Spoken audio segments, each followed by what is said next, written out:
So anyway, Rams at the Cardinals. This line opened up Rams -1.5. It's up to 3. Lots of public action coming in on the Rams, which is not surprising.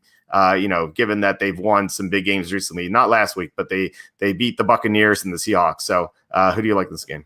About the only thing that went right for me last week was sticking with my 49ers plus 6 or 7 pick or whatever it ended up being. I bet it at them winning. I was very happy about that.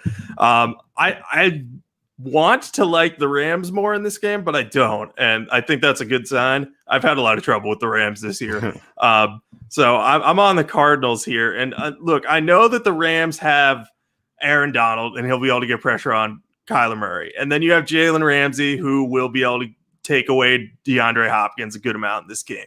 So you've got some tough matchups that the Cardinals are going to have to figure out a way to deal with. But I just think that if Kyler Murray can get a little bit healthier and, can avoid falling victim to the blitz as much as he has the last few weeks, I think he's going to be better.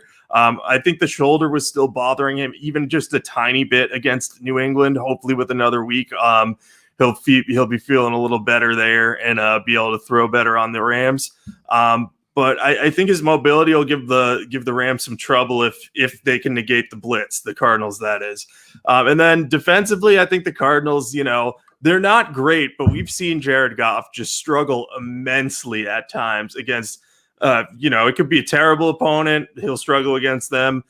He can play elite against elite opponents. He's one of the weirdest quarterbacks ever. Just whatever Jared Goff you get that day, that's Jared Goff you're going to get all day. I can't really even describe it. So I like the Cardinals. I think that them playing as 3-point underdogs at home is pretty good. I think that they're closer to evenly matched with the Rams because of Kyler Murray's dynamic ability. And the Rams are playing on Thursday night, and they're playing the Patriots. And, I know the Patriots aren't very good this year, but that's a rematch of the Super Bowl from a couple years ago. That may still be sitting with a few guys. They may be looking ahead to that game as a Super Bowl rematch, and they'll be looking ahead to it anyway because it's on Thursday. So I think between all those factors and Arizona being a home dog, I'm going to be on them in this one for a few units. Yeah, I like the Cardinals a lot. Actually, this might end up being my pick of the month if we get some good injury news for the Cardinals. And I think Kyler Murray will be healthier this week. The shoulder, like you said, like a little bit, like it just bothered him a little bit. I think what bothered him more was Bill Belichick. It looked like hesitant to throw sometimes, like he didn't know what he was seeing. It's kind of like indicative of how young quarterbacks play against Belichick. So that was not a surprise. So, while the Rams have a good defense, he's not going to be playing against Belichick on the other side. So I think Kyler Murray will play a lot better in this game, especially at home. So with that in mind, I like Arizona a lot. And I was looking at the spread and it kind of hit me that this line makes zero sense. If you think about it, the Cardinals were favored against the Dolphins and the Bills at home, right? And they beat the Bills. They lost the Dolphins, so fine. They went 1-1 against them.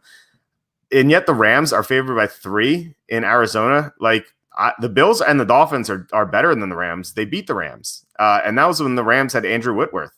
So why are the Rams favored by 3 when the Bills and the Dolphins were underdogs in Arizona? That makes zero sense to me at all.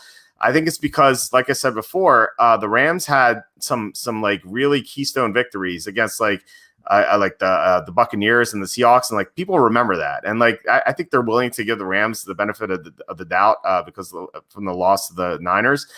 But I think those wins are misleading because the Buccaneers, they didn't have Ali Marpet and they lost Donovan Smith for a while. He came back, but he wasn't 100%.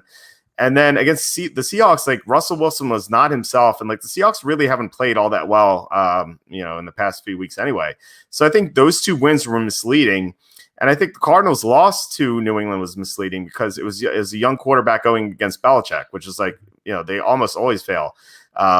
So with that in mind, I think we're getting great value on the Cardinals. I think the Cardinals should be favored by 3. I think the wrong team is favored. And I think, the 2 most likely results of this game, Cardinals winning by 3 and Rams winning by 3. At +3, we get the win or the push. So, with all that in mind, I love Arizona.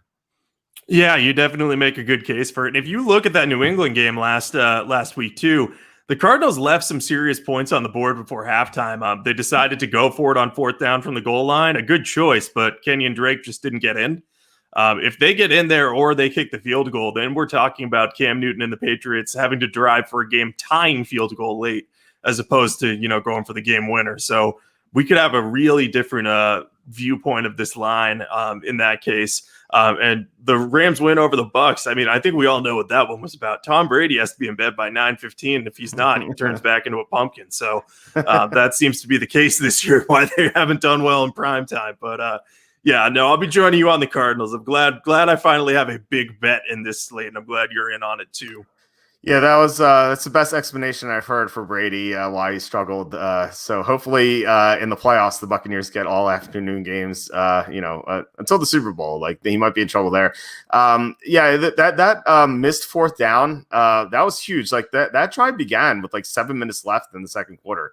Like, that drive lasted forever, and they just got nothing on it. Like, that was so deflating. And then they missed a field goal like right before New England's final possession. So like, if they kick those 2 field goals, they win the game. And like, I think we're looking at this game a lot differently if that were the case. So